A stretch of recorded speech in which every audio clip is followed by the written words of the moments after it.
눈앞에 컵이 있는데 그게 컵이라는 걸 알아보지 못한다면 어떨까요? 아니면 세상의 왼쪽 절반이 그냥 존재하지 않는 것처럼 느껴진다면요. 이게 무슨 공상과학 소설 얘기가 아니에요. 바로 여러분이 보내주신 자료들이 다루고 있는 우리 뇌가 현실을 해석하는 과정에서 생기는 놀라운 일들이죠. 오늘은 이 자료들을 바탕으로 지각과 인지의 세계로 한번 깊이 들어가 보려고 합니다. 우리 뇌가 어떻게 세상을 보고 듣고 느끼고 또 이해하는지 그 경이로운 과정을 함께 탐험해 볼 겁니다. 네, 단순히 정보를 나열하는 게 아니라 우리 뇌가 어떻게 우리만의 현실을 만들어내는지 그 본질에 다가다 보는 시간이 될 것 같네요. 자, 그럼 바로 시작해 볼까요? 우리가 보통 무언가를 본다고 할 때 그게 단순히 눈으로 정보를 받아들이는 것과는 차원이 다르다고들 하잖아요. 보내주신 자료에서도 지각과 인지를 명확하게 구분하고 있던데 이 둘의 차이부터 간단히 짚고 넘어가면 좋을 것 같아요. 아주 좋은 시작점이네요. 쉽게 비유를 하자면요. 지각, 즉 perception은 세상이라는 거대한 마트에서 장을 봐서 재료를 손질하는 단계라고 할 수 있어요. 아, 재료 손질이요? 네, 감각기관을 통해 들어온 수많은 정보 중에서 의미 있는 걸 골라내고 아, 이건 사과구나, 이건 빵이네 하고 알아차리는 과정이죠. 핵심은 알아차리는 거예요. 일단 재료가 뭔지는 알아봐야 요리를 하니까요. 그렇죠. 그럼 인지, 커그니션은 뭘까요? 그 다음 단계겠네요. 맞습니다. 바로 그 손질된 재료들을 가지고 근사한 저녁 식사를 계획하고 요리하고 또 맛있게 먹는 전 과정이에요. 기억을 떠올리고 생각을 하고 문제를 해결하고 최종적으로 행동을 결정하는 훨씬 더 복잡하고 고차원적인 정신활동인 거죠. 재료가 아무리 좋아도 요리사의 실력이 엉망이면 맛있는 요리가 나올 수 없는 것처럼요. 정확합니다. 그 비유가 딱 맞아요. 와, 비유가 아주 명확하네요. 그런데 이 재료 손질, 그러니까 지각 과정에서부터 문제가 생기면 정말 기이한 일들이 벌어진다고요. 자료를 보니까 눈이나 귀는 멀쩡한데 뇌, 특히 우뇌 쪽 두정엽 같은 특정 부위가 정보를 제대로 해석하지 못할 때 장애가 생긴다고 하던데요. 맞아요. 그 중에서도 특히 시각 정보 처리에 문제가 생기는 사례들이 아주 흥미롭죠. 네, 저도 보면서 정말 신기했어요. 예를 들어 시각인식 불능증이요. 아, 네. 비주얼 아그노시아. 매일 쓰던 빛을 눈으로 뻔히 보면서도 그게 뭔지, 어디에 쓰는 물건인지 전혀 모르는 상태라니 상상하기조차 어렵더라고요. 데이터는 계속 들어오는데 그 데이터에 붙어 있던 빛이라는 이름표가 그냥 사라져버린 거예요. 이름표가요. 네. 정보는 있지만 거기에 의미를 부여하지 못하는 거죠. 그런가 하면 형태의 배경 구분장애도 있더군요. 이건 사실 좀 와닿았어요. 어지러운 책상 위에서 제 스마트폰 바로 찾아내지 못하는 그런 상황이랑 비슷하다고 생각했거든요. 맞아요. 그것의 아주 심각한 버전이라고 볼 수 있죠. 그런데 정말 우리의 현실 인식이 얼마나 뇌의 구성물인지를 극적으로 보여주는 건 바로 다음에 나오는 편측 무시 현상이에요. 아, 정말 그렇죠? Unilateral neglect. 뇌 손상이 일어난 반대편 공간을 아예 없는 것처럼 여긴다는 거잖아요. 네. 자료에 나온 사례를 보면 식판의 오른쪽에 있는 반찬만 먹고 왼쪽은 그대로 남긴다거나 네. 또 면도를 할 때도 오른쪽 얼굴만 하고 왼쪽은 수염이 그대로 남아있기도 하고요. 무시하거나 신경 안 쓰는 수준의 문제가 아니라는 게 핵심이거든요. 그럼요. 그 사람에게는 왼쪽이라는 공간 자체가 세상에 존재하지 않는 거예요. 맞습니다. 만약에 왼쪽 음식은 안 드세요라고 물으면 왼쪽에 음식이 어디 있어요라고 진심으로 되묻는 거죠. 세상에. 그럼 그 사람의 눈에는 그 공간이 도대체 어떻게 보이나요? 그냥 까맣게 보이나요? 아니면 흐릿하게? 그게 바로 이 현상의 가장 기이한 점이에요. 까맣게 보이는 것도 아니고 흐릿하게 보이는 것도 아니에요. 그냥 없어요. 없다고요? 네, 말 그대로요. 마치 우리 등 뒤의 공간이 지금 당장 우리 시야에 없듯이 그 사람의 의식 속에서 왼쪽이라는 차원이 그냥 소멸해 버린 거죠. 와, 이건 우리 뇌가 단순히 현실을 비추는 거울이 아니라 적극적으로 현실을 구성하고 편집하는 감독이라는 걸 보여주는 가장 강력한 증거 중 하나예요. 감독이라. 네. 눈은 정보를 계속 보내주지만 뇌라는 감독이 그걸 편집실에서 그냥 잘라내버리는 거죠. 와, 뇌가 현실을 구성한다는 말이 이제 확 와닿네요. 이런 현상이 주로 우뇌 손상 시에 왼쪽 공간에서 많이 나타난다고 하셨죠? 네, 그렇습니다. 공간을 인식하고 종합하는 능력에 우뇌가 더 중요한 역할을 하기 때문이에요.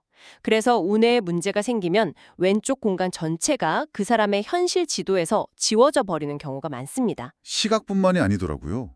다른 감각에서도 비슷한 일이 일어날 수 있다면서요? 입체인지 불능증 같은 경우요? 아스테레오그노시스. 네. 눈을 감고 주머니 속 열쇠를 손으로 만져도 그게 열쇠인지 동전인지 구분하지 못하는 거예요. 그것도 정확히 같은 원리예요. 손가락의 감각세포들은 차가운 금속의 감촉, 딱딱한 느낌, 뾰족한 모양 같은 정보를 모두 뇌로 보내주고 있어요. 정보는 다 들어가는데 그렇죠. 하지만 뇌가 그 조각 정보들을 하나로 합쳐서 이것은 열쇠다 라는 최종 결론을 내리지 못하는 거죠. 정보의 조각들은 있는데 그걸 꿰어 맞출 구술이 없는 상태랄까요? 그렇군요. 그런데 제가 자료를 보면서 가장 이해하기 어려우면서도 좀 충격적이었던 건 실행증이었어요. 아프렉시아. 실행증. 근육에는 아무 문제가 없는데 칫솔질 같은 목적 있는 행동을 계획하고 실행하지 못한다니요. 특히 자료에 나온 예시, 치약을 짜야 할 칫솔에 비누를 묻히는 거요? 네, 관염 실행증의 예시죠. 그건 정말 행동의 개념 자체가 무너진 느낌이었어요. 정확히 보셨어요.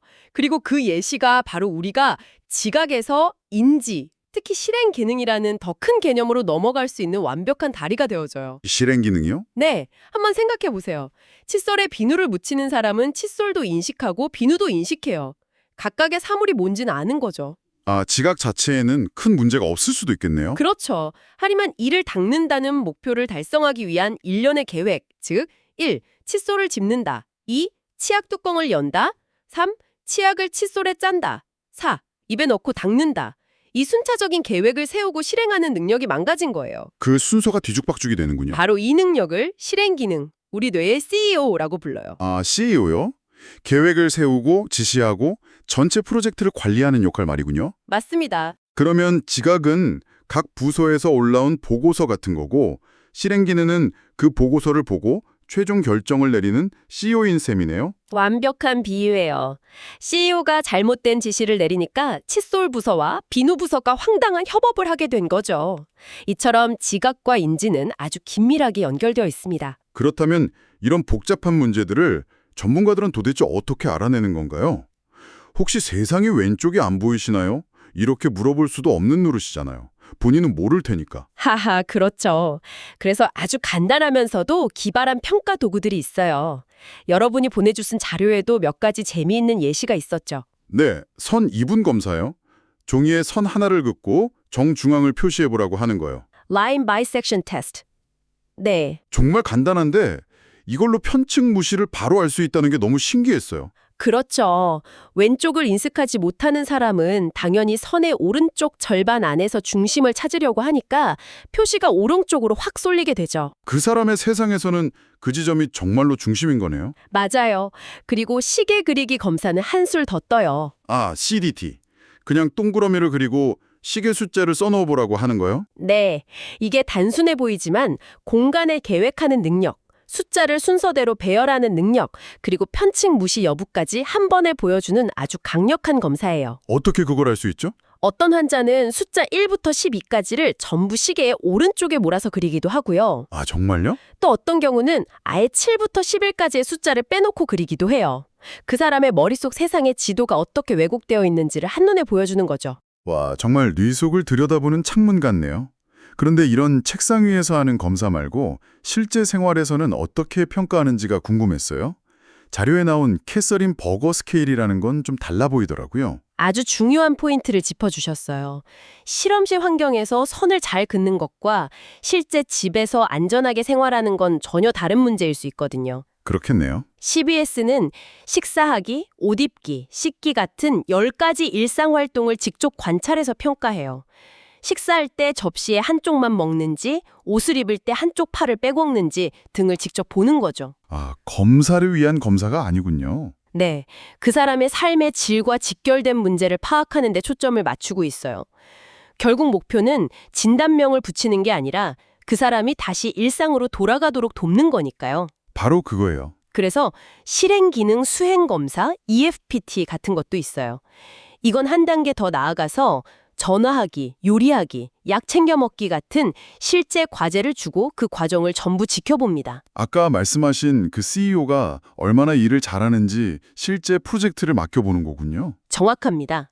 이걸 통해 우리는 그 사람의 강점과 약점을 정확히 파악하고 이 부분은 스스로 할 수 있으니 지지해주고 저 부분은 도움이 필요하니 이런 전략을 쓰자는 식의 아주 구체적인 재활 계획을 세울 수 있게 되는 거죠. 아까 말씀하신 뇌의 CEO, 즉 실행기능 이야기로 자연스럽게 돌아왔네요. 지각을 통해 들어온 정보를 바탕으로 실제로 무언가를 해내는 능력, 이 인지라는 더 넓은 세계에 대해서도 자료에서 자세히 다루고 있더라고요. 네, 인지 기능은 크게 두 가지로 나눠볼 수 있어요. 하나는 일반 정신 기능으로 뭐랄까 컴퓨터 운영체제의 기본 프로그램 같은 거예요. 기본 프로그램이요? 네, 주의력, 기억력, 그리고 지금이 몇 시고 여기가 어디인지 아는 진압력 같은 것들이죠. 이게 흔들리면 일상생활 자체가 어려워져요. 그럼 다른 하나는 뭔가요? 바로 특정 정신기능인데요. 이건 고사양 응용 프로그램에 가깝다고 할 수 있죠. 아까 이야기 나눈 실행 기능이 대표적이고요. 뇌의 CEO. 그렇죠. 목표를 세우고 계획하고 충동을 억제하고 상황에 맞게 행동을 수정하는 모든 고차원적인 활동을 관장해요. 다른 사람의 마음을 읽고 공감하는 사회 인지 능력도 여기에 포함되고요. 와, 뇌의 CEO가 하는 일이 정말 많군요. 계획 수립, 자원 배분, 위기 관리까지 이 기능에 문제가 생기면 정말 삶이 송두리째 흔들리겠어요. 맞아요. 신체적으로는 아무 문제가 없어도 실행 기능이 손상되면 사회생활이나 직장생활을 제대로 하기가 거의 불가능합니다. 자료에서 지식의 적용이라는 표현을 썼는데 이게 바로 그 말이군요. 네, 핵심이에요. 내가 아는 것을 실제 상황에서 제대로 꺼내 쓰는 능력, 그게 바로 실행 기능이고 우리가 한 명의 독립적인 사회인으로 기능하게 만드는 가장 중요한 능력 중 하나라고 할 수 있죠. 와, 정말 그러네요.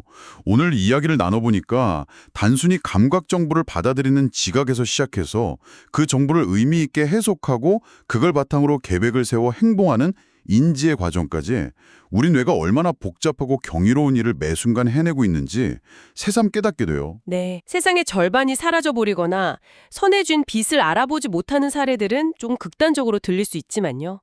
사실 우리 모두의 뇌가 매 순간 현실을 끊임없이 편집하고 구성하고 있다는 걸 보여주는 거죠. 그리고 시계 그리기 같은 아주 간단한 활동을 통해 그 복잡한 뇌의 기능을 엿볼 수 있다는 것도 정말 흥미로웠고요.